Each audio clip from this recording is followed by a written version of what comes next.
This light right here sucks. This light has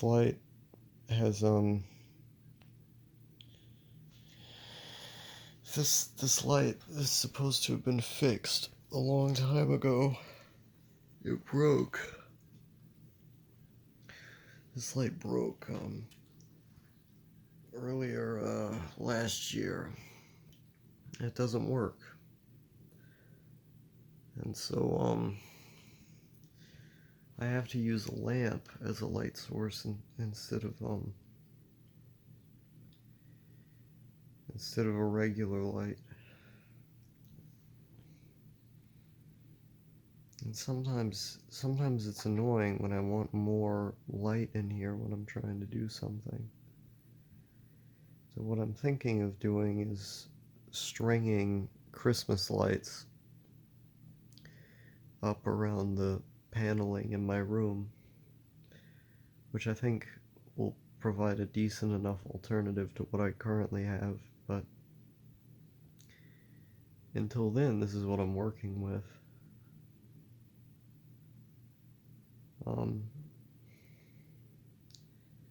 My heart's been beating kind of fast and hard today. Not as bad as it could be, but it's been doing its thing, as per usual. Something I realized I should have been doing this whole time, that I was really kind of flabbergasted that I hadn't been doing this whole time, when I've released these last two videos on the main channel, was that I haven't been combining the audio tracks for my videos.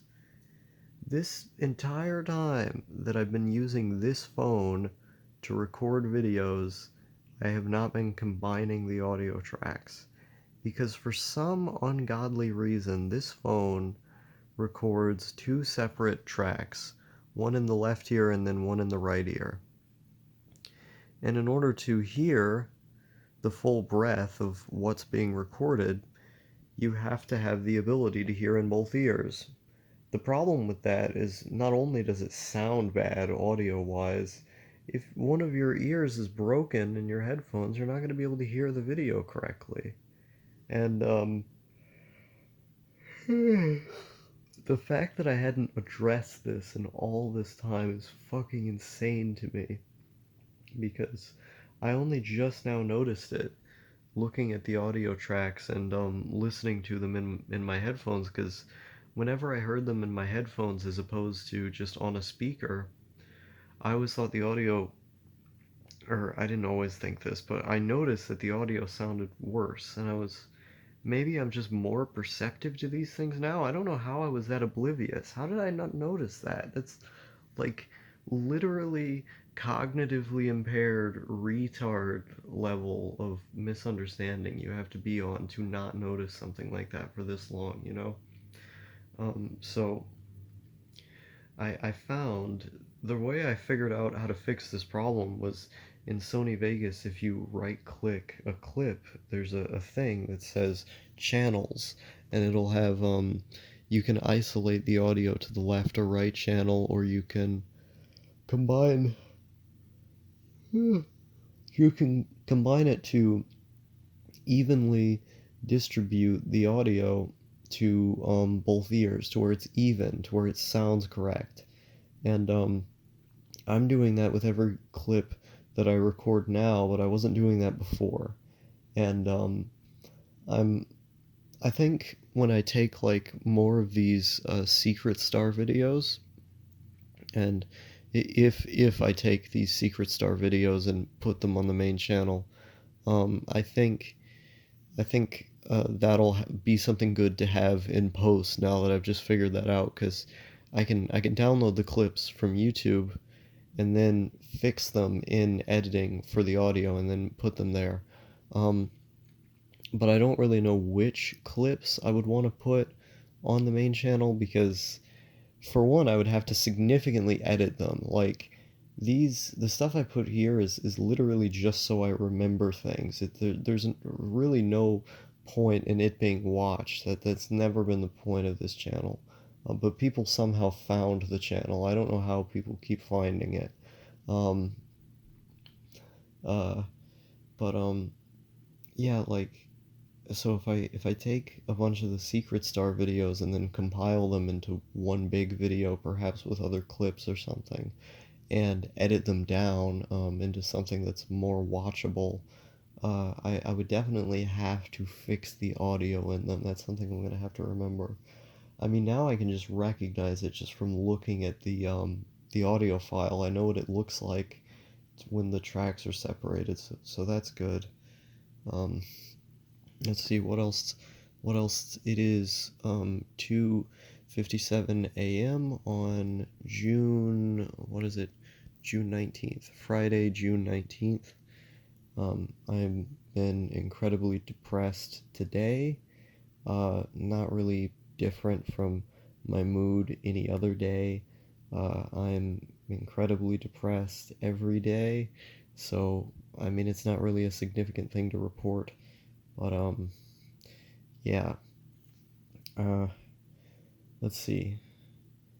The I think the last time I thought about killing myself was 3 days ago, 4 days ago, I want to say. Um, might have been five. I'm losing track of time. That's the thing, is that it could have been 2 days ago, and I literally would not know. All of the days kind of blend into one another, but I think that's a decent amount of time to not be having suicidal thoughts. Like I'm generally, generally I feel like not like I'm moving towards something, because if you feel like you're moving towards something, quote unquote, it's always going to be disappointing. You know, like hope hope is an inherently negative emotion, because hope always arises from negative circumstances.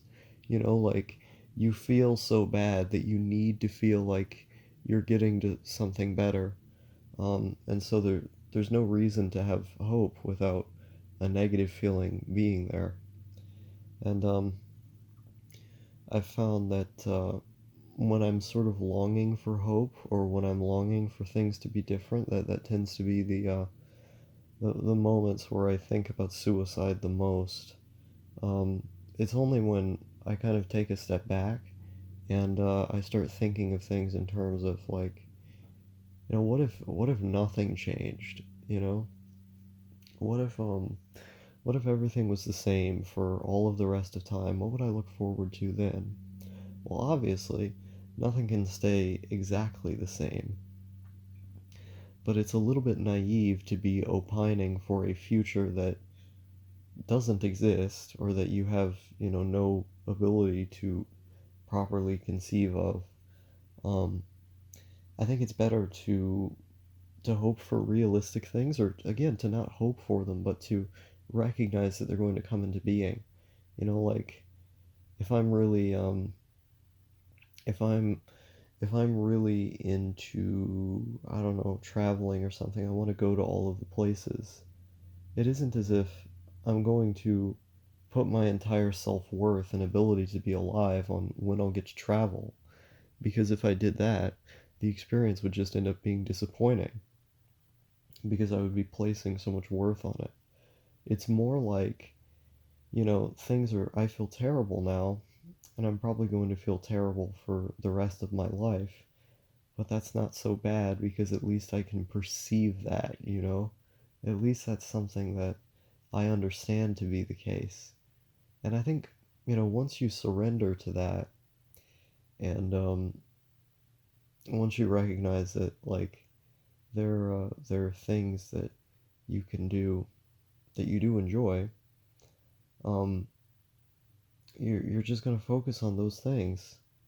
Like,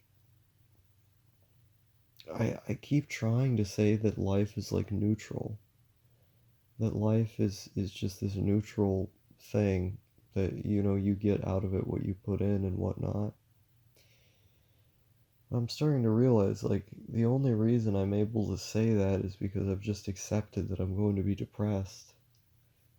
Like, this is what's hard to communicate to people is that it feels like the moments where I feel the worst is when I'm hanging on to some kind of hope. Now there were messages on Discord I sent. I need to find them so I can more accurately portray what I'm trying to say, but um like there was advice. Oh, fucking hell, I don't have the energy for this. Now, basically, what I'm trying to say is that I'm alright and I'm doing alright. It's just,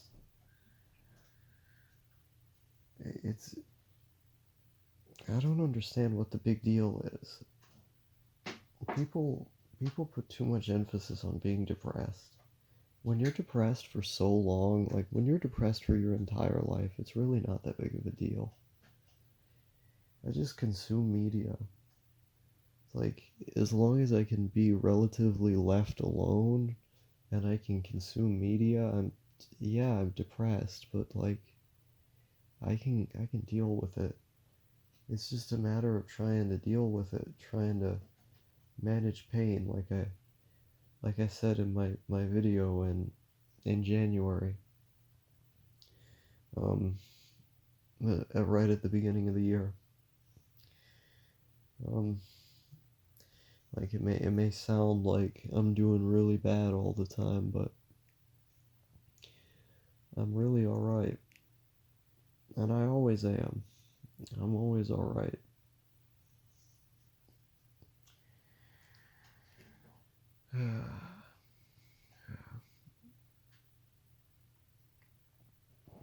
But, no, I think the reason I was thinking about killing myself was because I wanted to be somebody who I'm not. Or there were things that I did in the past that I was hanging on to the idea of changing like the experience of those memories. Because there are things I felt really, really guilty for that I did in the past. And I was thinking like maybe I could do one of those therapeutic exercises that you can get where they administer like a medicine, and then they do this like hypnotherapy stuff to force the memory into blank, like to force the memory out of your head. I don't remember exactly how it works, but I really wanted to do that. And I was having a lot of thoughts like that. Like if I could just zap these memories out of my head, it would be the coolest thing. Um, and then that was leading me into thinking, like, outside of just making the memories go away, it was leading me into thinking, like, I'm just never going to be a person who didn't do those things. But those things are always going to hang over me no matter what I do. And it was only after I had that really intense acid trip that I was talking about that I post the experience after the experience. I was met with the realization that I know now that those are memories that I can't change, you know? Like I know those are memories I'm gonna have to live with. It's really difficult to explain what that feels like cuz traditional wisdom would tell you that you have to live with the memory of stuff that happens, that you can't change the past. That's cliche. The cliche advice is that you have to change your actions, but you can't change what happened before them. You just have to be as better of a person as you can be, right? And the thing about cliches is that the reason they're characterized as cliches, kind of cynically, is because people hear that and they know it's true, but it doesn't work for them. The thing that makes a cliche real is experience. That there's emotions that you have to feel, an experience you have to be in that makes the cliche correct. That like makes the cliche match your experience has to inform your understanding of it. And that's why, like, a lot of the time when I was younger, I would get advice from people that were older than me, and I would think, yeah, you're basically right, but then I would do the thing they told me not to do anyway.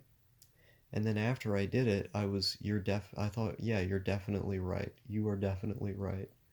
Um, and then I didn't do the thing again because the experience taught me otherwise. And that's cliches. And there was something about that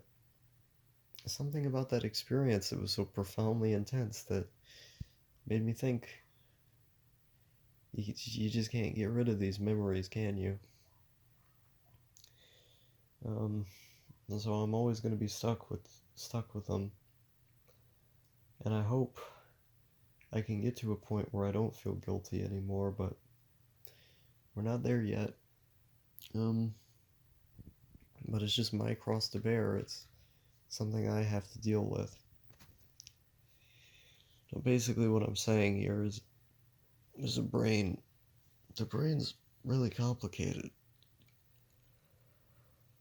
I just, I just have no energy. I've just felt so bad.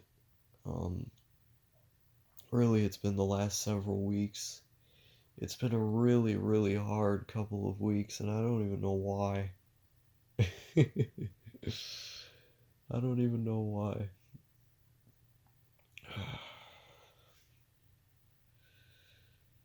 Yeah. There were several days where I couldn't even be in this room, you know? I couldn't even be in this room. It just made me so sad just to be in my room that I was sleeping on the couch for several days because I just felt too sad when I came into my room. So, who knows?